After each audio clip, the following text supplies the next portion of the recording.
Hello students, welcome back to another lecture. Last lecture में हम लोगों ने method of preparation of ether पढ़ा था। आई होप आप लोगों ने वो लेक्चर देख लिया होगा। आज जो हम लोग डिस्कस करने वाले हैं वो डिस्कस करना है physical and chemical properties of ether. हालांकि फिजिकल प्रॉपर्टीज़ में ज़्यादा कुछ है नहीं पढ़ने को, यहाँ से क्वेश्चन भी बहुत कम आते हैं, लेकिन फिर भी हम लोग एक बार ओवर थ्रू कर लेते हैं और हम लोग देखते हैं कि इसमें हम लोग क्या क्या पढ़ना है। तो चलिए हम लोग स्टार्ट करते हैं बिना देर किए। तो फिजिकल प्रॉपर्टीज़ ऑफ ईथर में सबसे पहली बात आती है फिजिकल स्टेट की।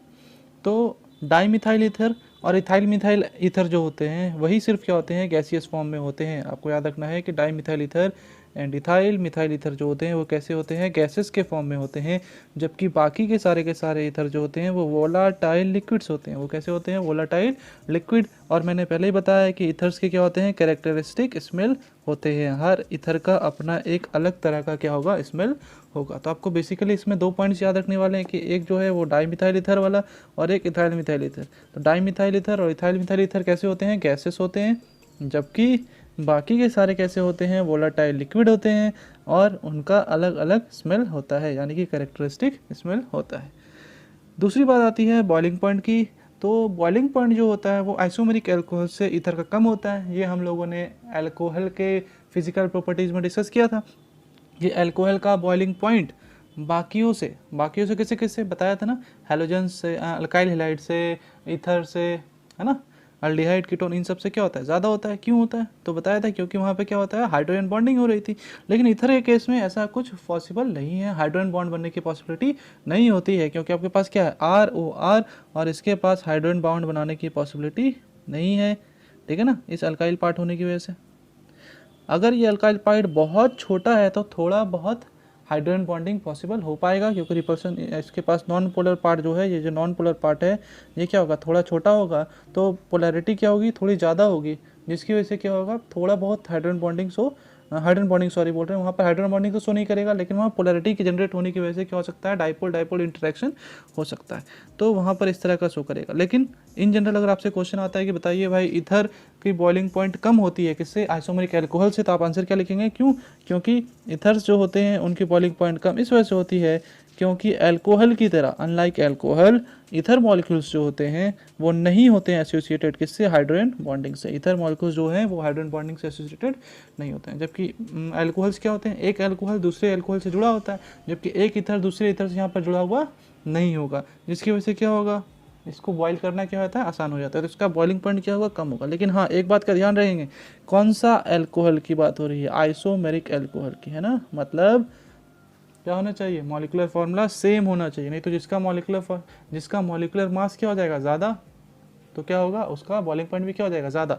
ये कब हम लोग करते हैं, जब कंपेरेबल होता है ना, जब ईथर और आपके पास जो अल्कोहल है दोनों एक दूसरे के आइसोमर हुआ। आइसोमर कब होंगे, जब दोनों का मॉलिक्यूलर मास क्या होगा, सेम होगा, है कि नहीं, मॉलिक्यूलर फार्मूला क्या होगा, सेम होगा। क्योंकि हम लोग जानते हैं कि ईथर और अल्कोहल दोनों एक दूसरे क्या होते हैं, आइसोमर्स होते हैं। ये आइसोमर्स में हम लोगों ने सीखा था।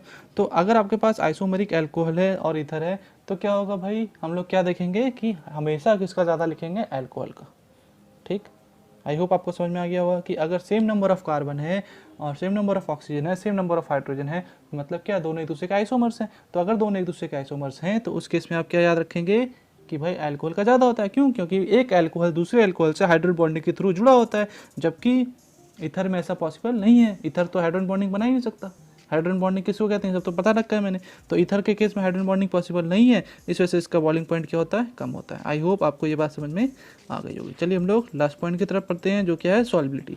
मैंने अभी जैसे बताया कि लोअर ईथर्स जो होते हैं वो सॉल्युबल हो जाते हैं वाटर में। किस में हो जाते हैं, वाटर में। क्यों, क्योंकि ये क्या करेगा, इस तरह का डाइपोल इंट्रैक्शन शो कर सकता है ना थोड़ा बहुत। यहाँ पे क्या आएगा, इस पर डेल्टा नेगेटिव आएगा, ठीक है, इस पर क्या आएगा, डेल्टा नेगेटिव, और इस पर क्या आएगा, डेल्टा पॉजिटिव। तो दोनों के बीच क्या होगा, यहाँ पर इस तरह से इंटरेक्शन होगा।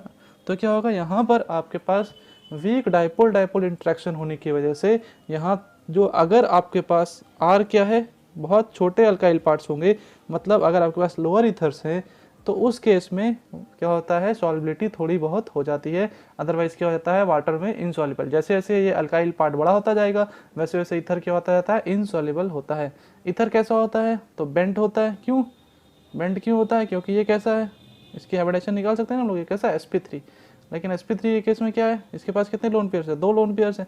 तो अगर sp3 के केस में 2 लोन पेयर्स है तो शेप कैसा होता है, बेंट शेप्ड होता है, ये सब हम लोगों ने पढ़ रखा है। आई होप आपको याद होगा। तो क्या हो गया, पोलर कैसे है, तो पोलर हम लोग कैसे निकालते हैं भाई, डायपोल से। तो इसका डायपोल किधर होगा, इधर ऑक्सीजन क्या करेगा, खींचेगा ना, तो इस तरीके से बनाएंगे। इसका किधर होगा, इधर। तो बताइए नेट क्या आएगा, नेट कुछ ना कुछ आएगा ना इसका, म्यू नॉट, म्यू नेट जो आएगा इसका, ये क्या होगा, नॉन जीरो होगा। और जब म्यू की वैल्यू नॉन जीरो आएगी तो ये कैसा है, पोलर है। तो इसके अंदर क्या होती है, पोलैरिटी होती है। आई होप आपको ये बात समझ में आ गई होगी कि इसमें पोलैरिटी है, इस वजह से ये कैसा है, पोलर है। डाइपोल मोमेंट इसका नॉट जीरो आएगा, तो इस वजह से क्या है, पोलर आएगा। बॉन्ड एंगल इसका क्या होता है, 109.5 डिग्री से थोड़ा ज़्यादा होता है। क्यों ज़्यादा होता है, बिकॉज ऑफ स्टेरिक रिपल्सन। ये और ये आपस में क्या करते हैं, रिपल्सन क्रिएट करते हैं। इसके स्टेरिक रिपल्सन होने की वजह से बॉन्ड एंगल क्या होता है, बढ़ जाता है थोड़ा ज़्यादा, किससे, 109.5 डिग्री से। ये किसको आता है, sp3 का। आई होप आपको याद होगा कि ये sp3 का एंगल होता है, लेकिन इससे ज़्यादा होता है बिकॉज ऑफ स्टेरिक रिपल्सन। तो ऐसे छोटे छोटे क्वेश्चन आपसे पूछे जा सकते हैं बोर्ड में, जेई में, नीट में। इधर से क्वेश्चन यहाँ से नहीं पूछे गए हैं, तो याद रखें, लेकिन फिर भी आप क्या पता आ जाए। आई होप आपको ये बात समझ में आ गई होगी। तो आपसे रीजन अगर पूछता है कि लोअर ईथर सॉल्युबल होते हैं, तो क्या बोलेंगे भाई, हाँ लोअर ईथर सॉल्युबल हो जाते हैं। क्यों हो जाते हैं, क्योंकि due to formation of intermolecular hydrogen bonding with water. इस तरीके से हाइड्रोजन बॉन्ड इंटरमोलिकुलर कर रहे हैं ना, ये इससे साथ क्या कर रहा है, हाइड्रोजन बॉन्डिंग शो कर रहा है। आई होप आपको मेरी बात समझ में आ गई होगी। तो ये तो था आपका फिजिकल प्रॉपर्टीज़। चलिए हम लोग स्टार्ट करते हैं केमिकल प्रॉपर्टीज़। केमिकल प्रॉपर्टीज़ है, मैं सिर्फ और सिर्फ आपको आज जो बताऊंगा ईथर, वो ओपन चेन स्ट्रक्चर में बताऊंगा। साइक्लिक ईथर्स जो है वो, यानी कि इपॉक्साइड्स, मैं आपको नेक्स्ट लेक्चर में बताऊंगा। स्पेशल लेक्चर रखा है, उसको अलग से रखा है, जिससे आपको समझने में आसानी होगी। तो चलिए हम लोग करते हैं नॉर्मल ईथर्स के साथ, स्टार्ट करते हैं एसिडिक क्लीवेज ऑफ ईथर। तो सबसे पहला रिएक्शन होता है केमिकल प्रॉपर्टी ऑफ ईथर का। तो ईथर जो है वो रिएक्शन करता है एसिड के साथ। तो सबसे पहला हम लोग एसिड ले रहे हैं यहाँ पर, हेलोजन एसिड की। हेलोजन एसिड के साथ रिएक्शन है ईथर का, तो क्या होगा, तो ये जो ईथर आपको दिख रहा है, ये ईथर कैसा है, ये सिमेट्रिकल है। ये ईथर कैसा है, सिमेट्रिकल ईथर है। और सिमेट्रिकल ईथर है, कैसे आपको सोचने की जरूरत ही नहीं है, क्योंकि अगर आप ये वाला बॉन्ड तोड़ो या ये वाला बॉन्ड तोड़ो, कोई फर्क नहीं पड़ेगा, क्योंकि दोनों साइड जो आर है वो क्या है, सेम है। ठीक है ना। तो क्या होगा, बेसिकली सिंपल सा रिएक्शन है कि आपके पास क्या है, आर ओ आर है कि नहीं, और क्या है, प्लस एच एक्स है। ठीक, तो बताओ एच पे क्या आएगा, पॉजिटिव चार्ज, एक्स पे क्या आएगा, नेगेटिव चार्ज, जब टूटेगा तो। और बताओ यहाँ से क्या होगा, कि आपको डायरेक्ट तरीका बता रहा हूँ, मैकेनिज्म आगे बताऊंगा मैं मैकेनिज्म से भी। तो होगा क्या यहाँ पर, कि भाई आप यहाँ से बॉन्ड